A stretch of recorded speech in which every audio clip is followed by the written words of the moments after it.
Hello everyone, welcome back to Gyan Bucket.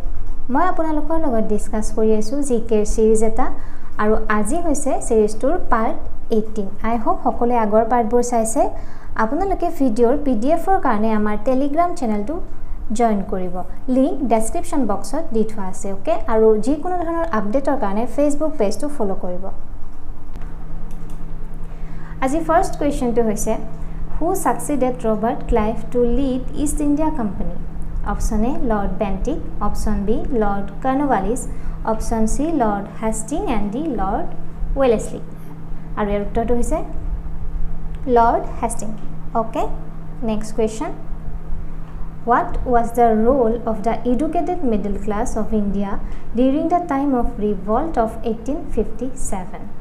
1857 ৰিভল্টৰ সময়ত সিপাহী বিদ্ৰোহৰ সময়ত এডুকেটেড মিডল ক্লাস বিলাকৰ ৰোল কি আছিল option A oppose the 1857 revolt option B supported the 1857 revolt option C fought against native rulers and D remained neutral to the revolt of 1857 আৰু ইয়াৰ উত্তৰটো হৈছে remained neutral to the revolt of 1857 তেওঁলোক neutral আছিল okay না oppose কৰিছিলে না support কৰিছিলে next question after which incident Mahatma Gandhi had called non-cooperation movement as his Himalayan blunder option A Kheda Satyagraha option B Champaran Satyagraha option C Chori Chora incident option D Dandi March and your answer is Chori Chora incident next question Who of the following is famous as mother of the Indian Revolution?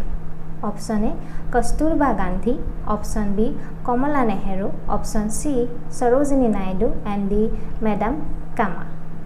Are you to say Madam Kama? Okay, Madam Kama kwa hoy mother of Indian Revolution. Next question.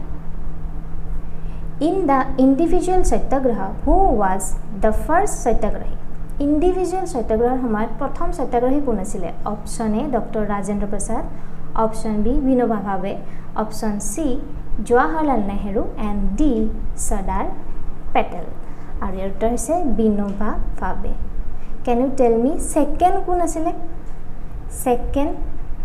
Second satyagrahi এই option কেইটাৰ ভিতৰতে আছে আপোনালোকে মোক comment কৰি জনাবচোন second কোন আছিল so next question The Radcliffe Committee was appointed to option A solve the problem of minorities in India option B give effect to the independence bill option C delimit the boundaries between India and Pakistan and option D inquire into the riots in East Bengal are you to say option C delimit the boundaries between India and Pakistan next In 1930, Mahatma Gandhi started civil disobedience movement from option A Sabarmati, option B Dandi, option C Sevagram and D none of the above.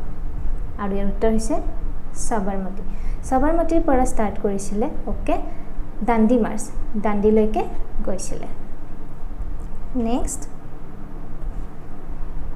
Who among the following founded Ahmedabad Textile Labor Association?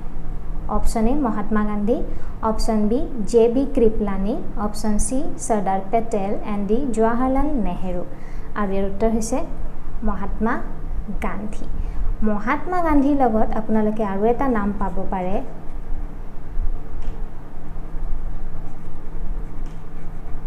আনসুয়াবেন Sarabhai okay Anasuyaben Sarabhai Next,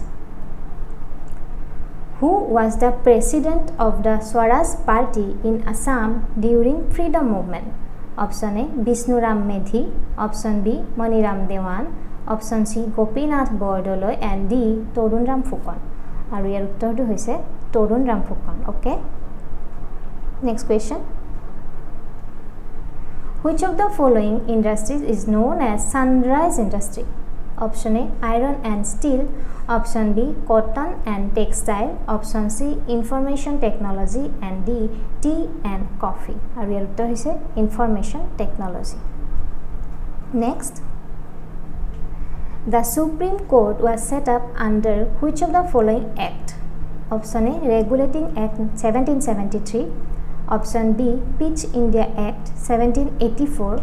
Option C, Indian Council Act 1861. Or option D, Indian Council Act 1892. আৰু ইয়াৰ উত্তৰ হৈছে option A, Regulating Act 1773. Okay. Next, which party was founded by Subhash Chandra Bose after he broke away from the Congress? Option A, Azad Hind Fauj. Option B, Forward Bloc. Option C, Indian Freedom Party. And D, Revolutionary Party. আৰু উত্তৰ হৈছে Forward Bloc. Next, who is considered as the custodian of the Constitution of India? Option A, the President of India. Option B, the Prime Minister. Option C, the Supreme Court. And D, the Parliament. আৰু উত্তৰ হৈছে the Supreme Court. Supreme Court হৈছে custodian আমাৰ constitution খনৰ. Okay. Next, the Central Institute of Buddhist Studies is located in which city? Option A, Simla. Option B, Srinagar. Option C, Dharamshala. And D, Leh. আৰু উত্তৰ হৈছে option D, Leh. Next question, if any question arises whether a bill is a money bill or not, whose decision shall be final? Option A, the Supreme Court. Option B, the President. Option C, the Speaker of Lok Sabha. And D, Deputy Speaker of Lok Sabha. আৰু ইয়াৰ উত্তৰটো হৈছে option C, the Speaker of Lok Sabha. Next, when was the national anthem adopted by the government? Option A, 15 August 1947. Option B, 26 January 1947. Option C, 24 January 1950. And option D, 14 August 1947. ইয়াৰ উত্তৰটো হৈছে 24 January 1950. Okay, আমাৰ national anthem হয় Jana Gana Mana. Okay, Jana Gana Mana লিখিছিলে ৰবীন্দ্ৰনাথ টেগৰ. Okay, আৰু এই Jana Gana Mana প্ৰথমবাৰৰ কাৰণে গাইছিলে 27 December 1911 Calcutta session of Indian National Congress. Okay, so answer option C, 24 January 1950. Next question, the state which has the largest number of seats reserved for the scheduled tribes in the Lok Sabha is? Option A, Bihar. Option B, Gujarat. Option C, Uttar Pradesh. And D, Madhya Pradesh. আৰু উত্তৰ হৈছে MP, Madhya Pradesh. Madhya Pradeshৰ 6খন আসন 6 seats reserved আছে scheduled tribe কাৰণে, ST কাৰণে. Okay. Next, Arunachal Pradesh shares its boundaries with which of the following countries? Option A, number 1 হৈছে Bangladesh, number 2 China, number 3 Myanmar, and number 4 হৈছে Bhutan. So Arunachale China লগত boundary share কৰে, then Myanmaৰৰ লগত কৰে, Bhutanৰ লগত, এই তিনিখনৰ লগত boundary share কৰে. Okay, তো option C, 2, 3, 4. Option C to have answer. Okay. Next, who was the founder of Burman dynasty? Burman dynasty প্ৰতিষ্ঠাপক কোন আছিল? Option A, Bhaskar Burman. Option B, Pusha Burman. Option C, Narayan Burman. আৰু D, Mahabhuti Burman. আৰু উত্তৰ হৈছে Pusha Burman. Pusha Burman আছিল Burman dynasty প্ৰতিষ্ঠাপক. আৰু এই Pusha Burman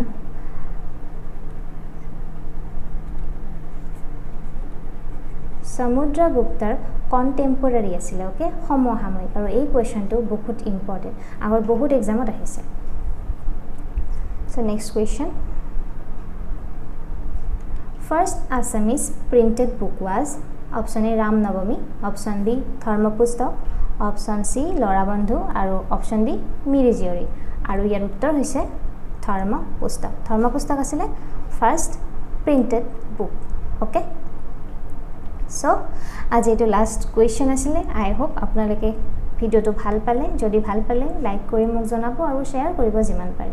এই কোৱেশ্চনবোৰ বহুত ইম্পৰ্টেন্ট হয়, আপোনালোকে যিমান পাৰে ৰিভিজন কৰিব. ওকে, আৰু যি সকলে সাবস্ক্ৰাইব কৰা নাই চেনেলটো সাবস্ক্ৰাইব কৰি নটিফিকেশন বেলটো প্ৰেছ কৰিব যাতে আহিবলগীয়া ভিডিওবোৰ আপডেট আপোনালোকে লগে লগে পায়. সো নেক্সট ক্লাছত লগ পাম. থ্যাংক ইউ সো মাচ.